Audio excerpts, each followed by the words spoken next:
भारत एक बहुत पुरानी सभ्यता है। हमारा इतिहास हजारों साल पुराना है। आज जब हम विज्ञान और तकनीक की बात करते हैं तो एक सवाल बार बार सामने आता है। क्या प्राचीन भारत में सच में विज्ञान था या फिर यह सब केवल कहानियां और कल्पनाएं हैं? कुछ लोग कहते हैं कि प्राचीन भारत बहुत उन्नत था।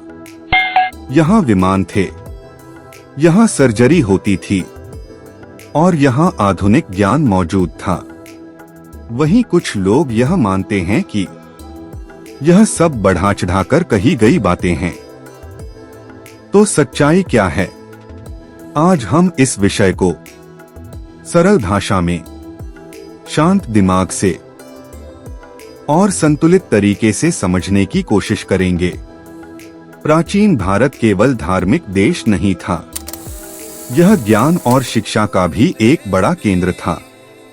उस समय शिक्षा का आधार गुरुकुल प्रणाली थी, जहां विद्यार्थी अपने गुरु के साथ रहकर जीवन और ज्ञान दोनों सीखते थे। इसके अलावा तक्षशिला और नालंदा जैसे बड़े विश्वविद्यालय भी थे। यहाँ केवल भारत से ही नहीं बल्कि दूसरे देशों से भी छात्र पढ़ने आते थे। इससे पता चलता है कि प्राचीन भारत में शिक्षा को बहुत महत्व दिया जाता था। पढ़ाई केवल धर्म तक सीमित नहीं थी।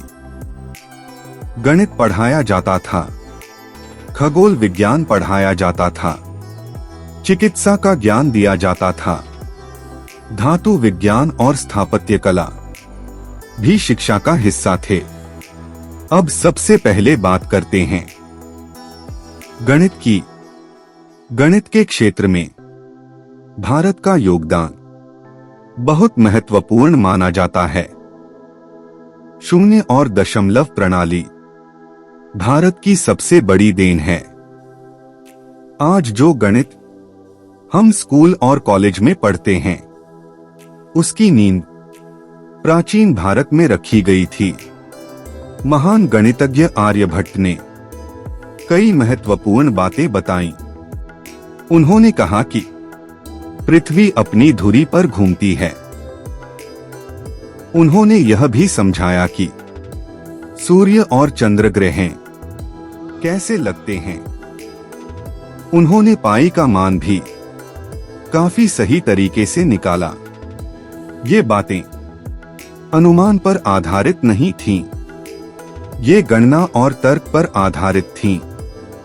इससे साफ होता है कि गणित के क्षेत्र में प्राचीन भारत काफी आगे था। अब बात करते हैं खगोल विज्ञान की। प्राचीन भारत में आकाश और ग्रहों को ध्यान से देखा गया और उन्हें समझने की कोशिश की गई। सूर्य, चंद्रमा और ग्रहों की गति, समय की गणना और तिथियों का निर्धारण खगोल विज्ञान पर आधारित था। सूर्य सिद्धांत जैसे ग्रंथ इन विषयों पर विस्तार से जानकारी देते हैं। आज भी भारत में जो पंचांग इस्तेमाल होता है वह इन्हीं गणनाओं पर आधारित होता है। यह दिखाता है कि प्राचीन भारत में खगोल विज्ञान की अच्छी समझ थी। अब बात करते हैं चिकित्सा विज्ञान की। आयुर्वेद का अर्थ है जीवन का विज्ञान। आयुर्वेद केवल बीमारियों का इलाज नहीं बताता, यह स्वस्थ जीवन जीने के नियम भी सिखाता है। चरक संहिता में बीमारियों के कारण, उनके लक्षण और उनके उपचार का स्पष्ट वर्णन मिलता है। सुश्रुत संहिता शल्य चिकित्सा से जुड़ा एक महत्वपूर्ण ग्रंथ है। इसमें नाक की सर्जरी, मोतियाबिंद के इलाज और शल्य उपकरणों का विस्तार से वर्णन किया गया है। इससे यह समझ में आता है कि प्राचीन भारत में चिकित्सा का अच्छा ज्ञान था।